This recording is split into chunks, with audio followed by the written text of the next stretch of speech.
بسم اللہ الرحمن الرحیم وبہ نستعین انہ خیر ناصر و معین وصلی اللہ علی محمد و آلہ الطاہرین۔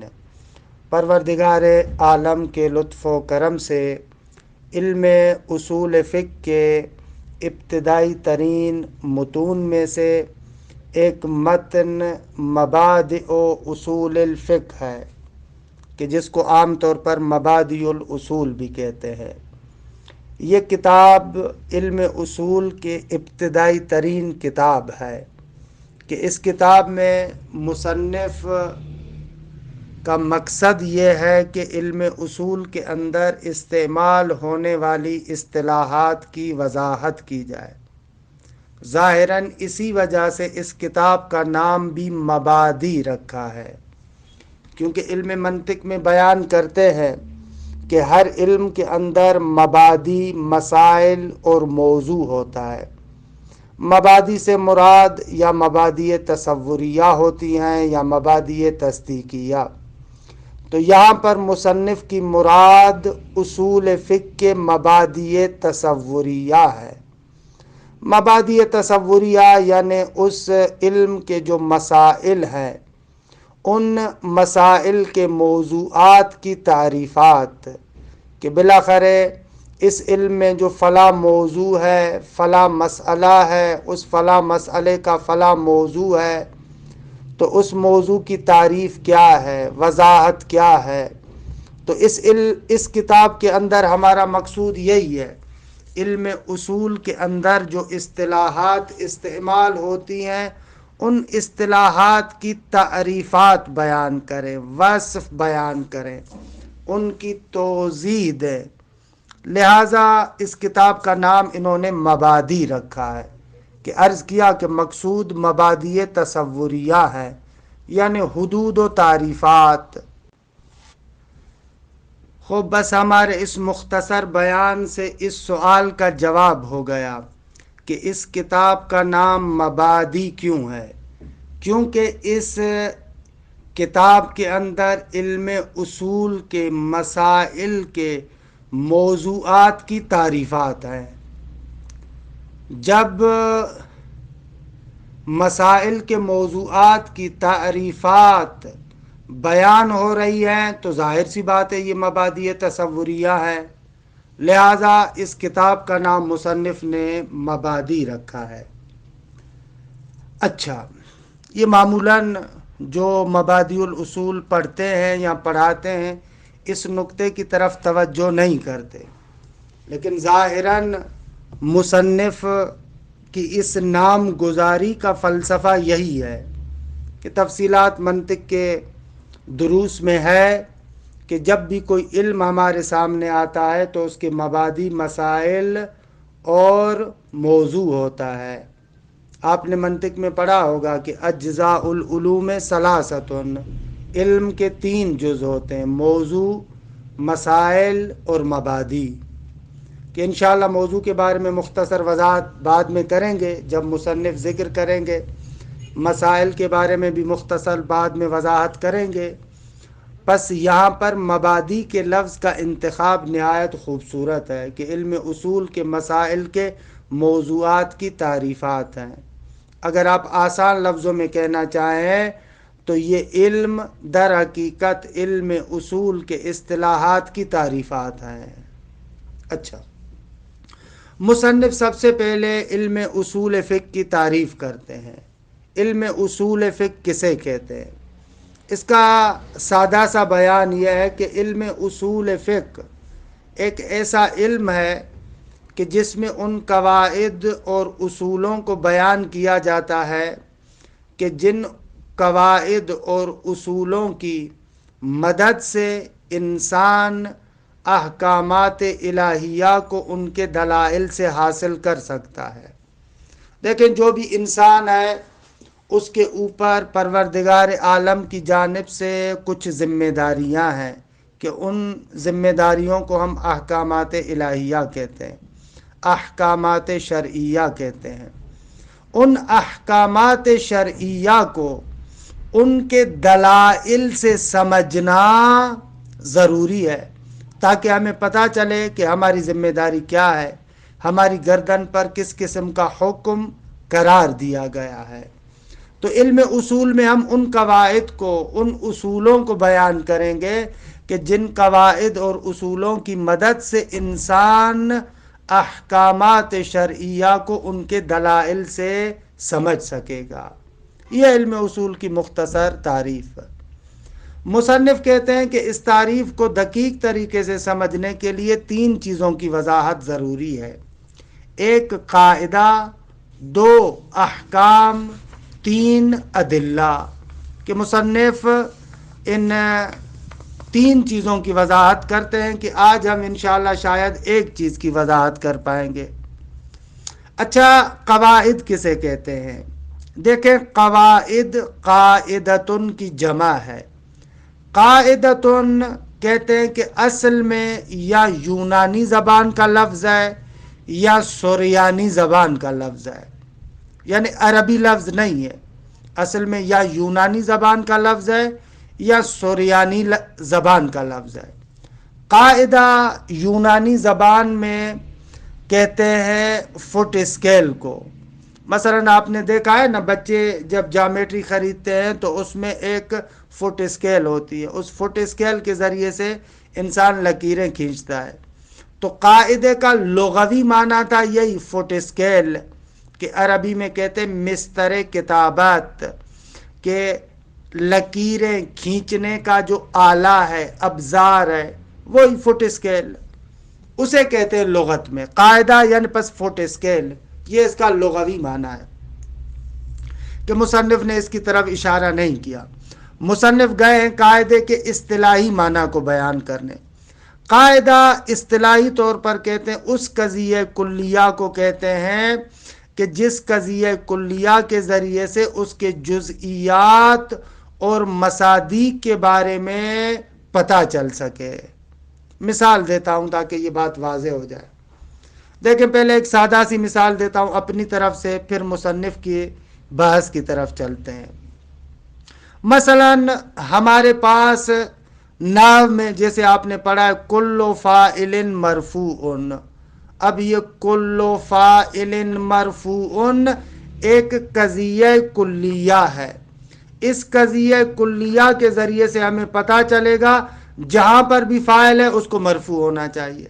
اس قاعدہ کلی کے ذریعے سے پتہ چلے گا ضرب زید میں زید مرفوع کیوں ہے، نصر امر میں امر مرفوع کیوں ہے، جاء امر میں امر مرفوع کیوں ہے، کیونکہ ان تمام موارد میں زید و امر و بکر فاعل واقع ہو رہے ہیں، اور ہمارے پاس قانون ہے کہ کل فاعل مرفوع۔ بس قاعدہ ایک ایسا کلی قضیہ کہ جس کلی قضیے کے ذریعے سے انسان کو پتہ چلتا ہے کہ اس کے جزئیات کے احکامات کیا ہیں، جزئیات کو کیسے ہونا چاہیے۔ یہ ہے اصل قاعدے کی تعریف۔ مصنف یہاں پر قاعدے کے لیے علم اصول کا ایک قاعدہ ذکر کرتے ہیں۔ میں نے نحو کی مثال دی تاکہ آپ کے ذہن کے قریب کر سکوں مطلب کو۔ مصنف مثال دیتے ہیں کہ مثلا علم اصول میں ہے کل ظاہر قرآنی حجتن، کہ ہر ظاہر قرآن حجت ہے۔ اچھا، ظاہر کسے کہتے ہیں تفصیلاً بعد میں گفتگو آئے گی، حجت کسے کہتے ہیں اس کے بارے میں بھی بعد میں تفصیل سے گفتگو آئے گی۔ یہاں پر میں ان اصطلاحات کی وضاحت نہیں کرتا کیونکہ بعد میں آئے گی۔ اتنا سمجھ لیں کل ظاہر قرآنی، ظاہر یعنی وہ معنی کہ جب وہ آیت آپ کے سامنے رکھی جائے تو وہ معنی آپ کے ذہن میں سبقت کرے، وہ معنی جو آپ کے ذہن میں دوسرے معانی کی نسبت سے سبقت کرتا ہے، اس معنی کو ہم کہتے ہیں ظاہر۔ وہی ظاہر جو ہماری زبان میں بھی ہوتا ہے۔ باقی ظاہر کی فنی تعریف انشاءاللہ بعد میں عرض کروں گا جہاں پر ظواہر کی بحث آئے گی۔ بس جو بھی ظاہر قرآنی ہے وہ حجت ہے۔ مثلا قرآن میں ہے اقیم الصلاۃ، اب یہ جو اقیم الصلاۃ ہے اس میں اقیمو صیغہ امر ہے، اور اپنے مقام پر ذکر کرتے ہیں کہ صیغہ امر ظہور رکھتا ہے وجوب میں، یعنی تم لوگوں پر نماز واجب ہے۔ اچھا، کہاں سے سمجھ رہے ہیں؟ کہہ رہے اقیمو صیغہ امر ہے، اور صیغہ امر ظہور رکھتا ہے وجوب میں۔ خب یہاں سے ہم نتیجہ لیتے ہیں کہ پس نماز واجب ہے، کہ مصنف اس کو منطقی استدلال کی شکل میں بیان کرتے ہیں کہ اس کو ہم کتاب کے اندر دیکھتے ہیں۔ دیکھیں یہ جتنا ٹکڑا میں نے آپ کے سامنے پیش کیا ہے، اس ٹکڑے کی عبارت کے ٹکڑے کی تطبیق کروں۔ اصول الفقہ ہے، یعنی یہ ہوگا خبر اور اس کا مبتدا محذوف ہے۔ ھذا اصول الفقہ ہے، یہ اصول فقہ ہے۔ تعریفہ، علم اصول کی تعریف، تعریفہ یعنی تعریف اصول الفقہ ہے۔ اصول الفقہ ہے ہو علم، فرماتے اصول فقہ ایک علم ہے کہ یبحث فیہ، فیہ کی ضمیر علم کی طرف، کہ اس علم میں بحث کی جاتی ہے ان قواعد، ان قاعدوں کے بارے میں، کہ وہ قواعد کیا ہے؟ ان قواعد استنباط احکام التشریع الاسلامی، تشریع اسلامی یعنی شریعت اسلامی، یعنی قانون اسلامی۔ تشریع کہتے ہیں قانون گزاری کو، شریعت بھی یعنی وہی قانون گزاری، درست ہے؟ آسان لفظوں میں آپ ترجمہ کریں یعنی شریعت اسلامی۔ ہو علم یبحث فیہ، جس علم میں بحث کی جاتی ہے، ان قواعد، اس کو قواعد بھی پڑھ سکتے ہیں، قواعد بھی پڑھ سکتے ہیں، کیونکہ یہ قواعد غیر منصرف ہے، اور غیر منصرف کے بارے میں آپ نحو میں پڑھتے ہیں کہ حالت جری میں اس پر فتح ہوتی ہے، تو اس کو قواعدہ تو غیر منصرف کی بنا پر پڑھ سکتے ہیں۔ لیکن اسی طریقے سے آپ نے نحو میں پڑھا ہے کہ اگر غیر منصرف مضاف ہو تو اس کو کسرہ بھی دے سکتے ہیں، تو لہٰذا اعراب کے لحاظ سے ہم کہہ سکتے ہیں ان قواعد استنباط احکام التشریع الاسلامی، اور ہم ایسے بھی پڑھ سکتے ہیں ان قواعد استنباط احکام التشریع الاسلامی، دونوں طریقوں سے پڑھ سکتے ہیں۔ علم یبحث فیہ، اس علم میں بحث کی جاتی ہے، کس کے بارے میں؟ ان قواعد، ان قواعد کے بارے میں۔ کس چیز کے قواعد؟ ان قواعد استنباط احکام التشریع الاسلامی، شریعت اسلامی کے احکامات کو حاصل کرنے کے قواعد کے بارے میں، کہ یہ سارے مضاف مضاف الیہ مضاف مضاف الیہ ہے۔ قواعد استنباط کی طرف اضافہ ہو رہا ہے، استنباط احکام کی طرف، احکام التشریع کی طرف اضافہ ہو رہا ہے، اور الاسلامی التشریع کی صفت ہے۔ تو اصول یہ ہے، آپ نے ادبیات میں پڑھا ہے، جب مضاف اور مضاف الیہ ہوں تو اردو میں ترجمہ کرتے وقت پہلے مضاف الیہ کو ذکر کریں۔ خلاصے تھوڑا بہت آغاز ہے، ترکیب کی طرف بھی اشارہ کر رہا ہوں، لیکن آئندہ آگے چلیں گے تو ترکیب کی طرف زیادہ اشارہ نہیں کروں گا۔ علم اصول کیا ہے؟ ہو علم، ایک ایسا علم ہے کہ یبحث فیہ، جس علم میں بحث کی جاتی ہے، ان قواعد استنباط احکام التشریع الاسلامی، شریعت اسلامی کے احکامات کو حاصل کرنے کے قواعد کے بارے میں۔ استنباط یعنی حاصل کرنا، من ادلتہا یعنی شریعت اسلامی کے احکامات کو استنباط کرنا، من ادلتہا ان کے دلائل سے، من ادلتہا متعلق ہے استنباط کے۔ خلاصہ کلام کیا ہوا؟ علم اصول ایک ایسا علم ہے کہ جس میں بحث کی جاتی ہے ان قواعد کے بارے میں، کہ جن قواعد کی مدد سے ہم شریعت اسلامی کے احکامات کو ان کے دلائل سے استنباط کرنے میں مدد دیتے ہیں۔ ایسے قواعد کے بارے میں گفتگو ہے۔ من ادلت ہا کی ضمیر جا رہی ہے احکام کی طرف، اور عرض کیا کہ ادلہ دلیل کی جمع ہے۔ شرح التعریف، اس تعریف کی وضاحت، وَلِأَجْلِ أَن نَسْتَوْضِحَ مَعْنَى هَذَا التَّعْرِيفِ كَامِلًا، کہتے ہیں کہ اس تعریف کے معنی کو مکمل طریقے سے واضح کرنے کے لیے، نستوضح یعنی واضح کرنا، ویسے تو باب استفعال ہے یعنی طلب وضاحت، کہ اردو زبان میں اچھا ترجمہ یہ ہوگا واضح کرنے کے لیے، اس تعریف کے معنی کو واضح کرنے کے لیے واضح کریں کاملاً، درست ہے۔ وَلِأَجْلِ أَن نَسْتَوْضِحَ مَعْنَى هَذَا التَّعْرِيفِ كَامِلًا، اس تعریف کے معنی کو کامل طریقے سے واضح کرنے کے لیے کیا ضروری ہے؟ نَكُونُ بِحَاجَةٍ، ہم محتاج ہیں، إِلَى إِيضَاحِ وَشَرْحِ الْمَفَاهِيمِ الثَّلَاثَةِ، تین مفاہیم کی شرح اور وضاحت کرنے کے، یعنی اس تعریف کو کامل واضح کرنے کے لیے ہمیں تین مفاہیم کی وضاحت کرنا ضروری ہے۔ التی صفت مفاہیم ثلاثہ کے لیے، التی وہ تین مفاہیم کہ اشتمل علیہ التعریف، جن تین مفاہیم پر تعریف مشتمل ہے،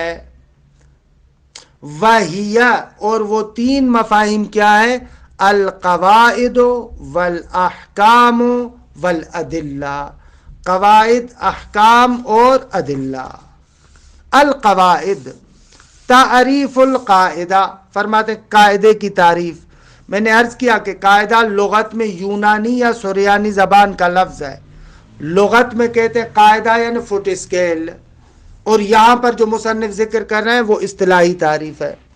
القاعدۃ ہی قضیۃ کلیہ، قاعدہ وہ قضیہ کلیہ ہے کہ تطبق علی جزئیاتہا، جس کو فٹ کیا جاتا ہے، تطبیق دیا جاتا ہے یعنی فٹ کیا جاتا ہے، تطبیق دیا جاتا ہے علی جزئیاتہا، اس کے جزئیات پر منطبق کیا جاتا ہے، تطبیق کیا جاتا ہے، فٹ کیا جاتا ہے۔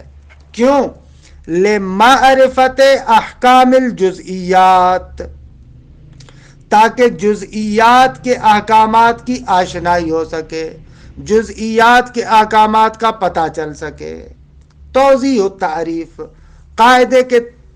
قاعدے کی تعریف کی وضاحت۔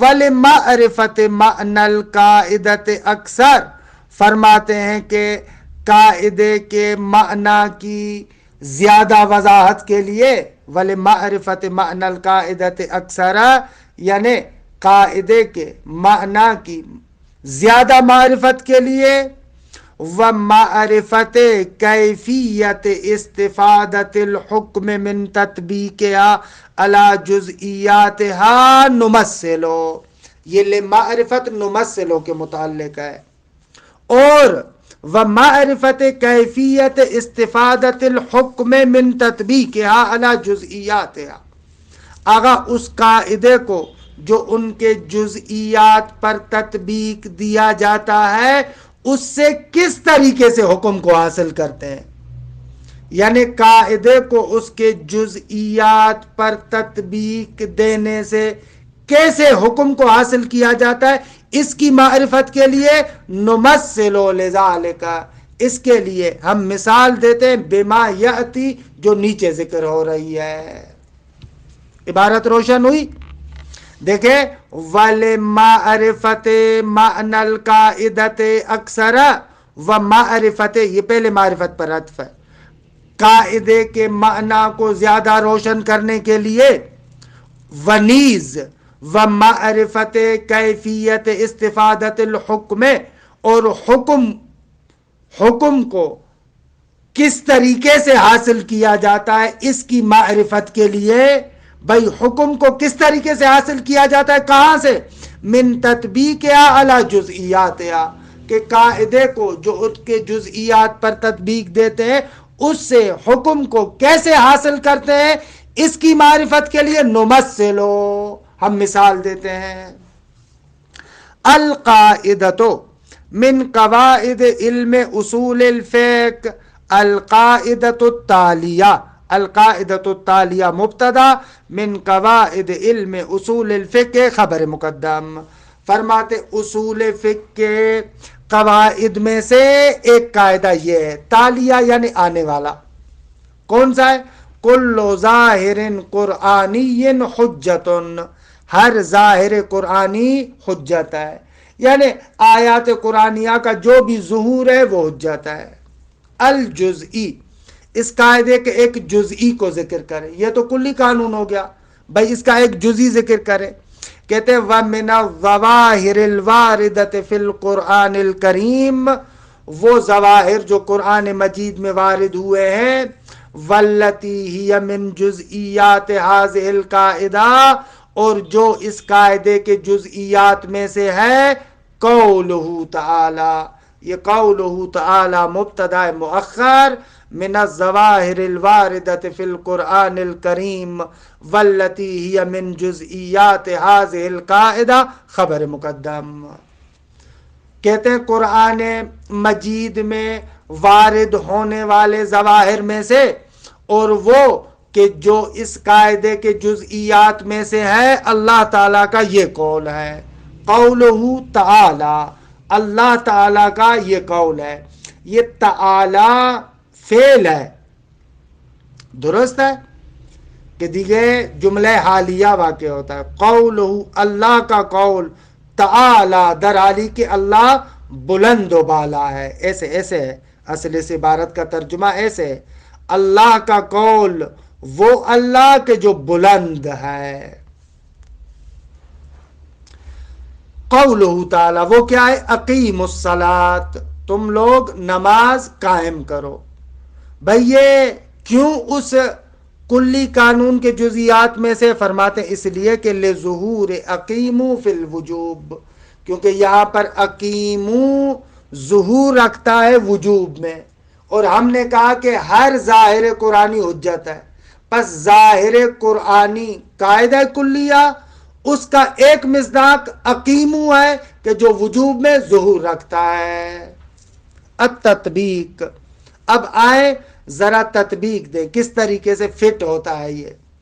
فرماتے ہیں وَيُؤَلَّفُ التَّطْبِيقُ وِفْقَ طَرِيقَةِ الْقِيَاسِ، تطبیق کو تألیف کیا جائے گا یعنی بنایا جائے گا، وفق طریقۃ القیاس، اس قیاس سے مراد قیاس منطقی ہے، قیاس منطقی کے طریقے کے مطابق۔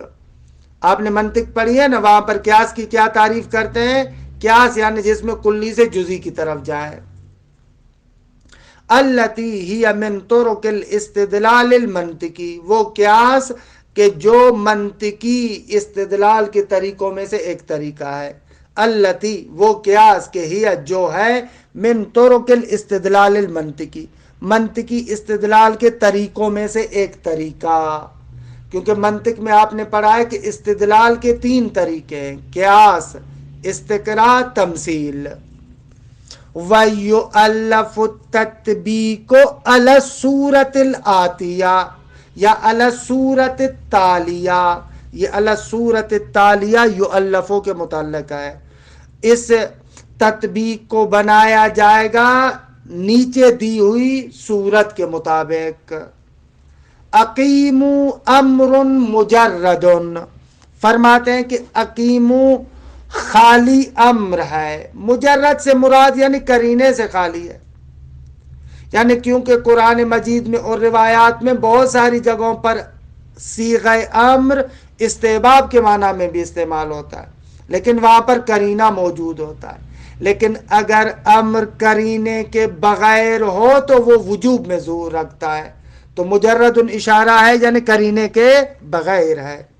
اقیموا امر مجرد، اقیموا کہتے ہیں کہ امر ہے جو قرینے سے خالی ہے، مجرد کا ویسے معنی ہے خالی ہونا۔ وَكُلُّ أَمْرٍ مجرد ظاہر فی الوجوب، اور ہر وہ امر جو کسی قرینے کے بغیر ہو وہ وجوب میں ظہور رکھتا ہے۔ دیکھیں شکل اول بن گئی، فَأَقِیمُوا ظَاہِرٌ فِی الْوُجُوبِ، پس اقیمو ظہور رکھتا ہے وجوب میں۔ اقیمو امر مجرد صغرا وکل امر مجرد ظاہر فی الوجوب کبرا فاقیموا ظاہر فی الوجوب نتیجہ۔ بس یہ نقطہ ذہن میں رکھیے گا کہ مجرد کا کیا معنی ہے، یا مجرد کو یہاں پر کیوں لے کر آئے۔ مجرد کو اس لیے لے کر آئے تاکہ بتائیں کہ امر جب قرینے کے بغیر ہو تو وجوب میں ظہور رکھتا ہے، لیکن اگر قرینے کے ساتھ ہو تو اس قرینے کے مطابق ظہور ہوگا اس کا۔ یہ ہو گیا ایک قیاس۔ دوسرا، ثم نقولو اقیموا ظاہر قرآنی، اقیموا ظاہر قرآنی ہے، وکل ظاہر قرآنی حجت، اور ہر ظاہر قرآنی حجت ہے، پس نتیجہ فاقیموا حجت، یہ دوسرا قیاس ہے۔ اقیموا ظاہر قرآنی صغرا وکل ظاہر قرآنی حجت کبرا فاقیموا حجت نتیجہ، شکل اول ہے۔ وَنَنْتَهِي إِلَى النَّتِيجَةِ الْأَخِيرَةِ، کہتے ان دو قیاسوں سے جو منطقی دو قیاس اقترانی تھے شکل اول کے، اس سے جو نیچے دے رہے ہیں وہ نتیجہ آئے گا۔ وَنَنْتَهِي إِلَى النَّتِيجَةِ الْأَخِيرَةِ، ہم آخری نتیجے تک پہنچ جاتے ہیں۔ وہ کیا ہے؟ آیت اقیم الصلاۃ حجت فی وجوب الصلاۃ، یہ اقیم الصلاۃ والی آیت وجوب صلاۃ اور وجوب نماز میں حجت ہے۔ خلاصہ کلام، علم اصول کی تعریف کو بیان کیا کہ علم اصول ایک ایسے علم کا نام ہے کہ جس میں ان قواعد کو پیش کیا جاتا ہے جن قواعد کی مدد سے ہم احکامات شرعیہ کو ان کے دلائل سے حاصل کر سکتے ہیں۔ کہ پھر قاعدے کی تعریف کی، کا قاعدہ اس قضیہ کلیہ کو کہتے ہیں جس کو اپنے جزئیات پر فٹ کیا جاتا ہے تاکہ جزئیات کی معرفت ہو سکے۔ یہ پورے بحث کا خلاصہ۔ وصلی اللہ علی محمد وآلہ الطاہرین۔